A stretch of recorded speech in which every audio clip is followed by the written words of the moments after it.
একজন বিশাল মাস্কুলার কিষাণ মাঠে হাল ও বলদ দিয়ে কাজ করছে। চারপাশে সবুজ ক্ষেত আর রোদের আলো। ঘন জঙ্গলের মাঝে দাঁড়িয়ে আছে বিশাল বাঘ। সামনে সাহসী কিষাণ তাকে মুখোমুখি দেখছে।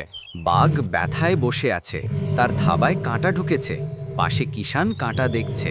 কিষাণ ঝুঁকে বাঘের থাবা থেকে কাঁটা বের করছে। বাঘ শান্ত হয়ে বসে আছে। সবুজ মাঠে কিষাণের পাশে বাঘ শান্তভাবে বসে আছে। দুজনের চোখে ভরসা। কিষাণ মাঠে কাজ করছে, দূরে বসে বাঘ পাহারা দিচ্ছে তাকে। গ্রামের মানুষ দূর থেকে অবাক হয়ে দেখছে কিষাণ আর বাঘ একসাথে হাঁটছে। গ্রামের মানুষ দূর থেকে অবাক হয়ে দেখছে কিষাণ আর বাঘ একসাথে হাঁটছে। কিষাণ আর বাঘ পাশাপাশি দাঁড়িয়ে আছে, দুজনের মুখে ভরসা আর ভালোবাসার প্রতীক। তাদের দুজনের মধ্যে বিশাল বন্ধুত্ব সম্পর্কে গড়ে ওঠে। তারা একে অপরকে ছেড়ে থাকতে পারে না। বন্ধুরা, এই ভিডিওটা যদি ভালো লেগে থাকে তাহলে 2 নম্বর ভিডিওর জন্য কমেন্টে জানান। চ্যানেলটিকে সাবস্ক্রাইব করতে ভুলো না।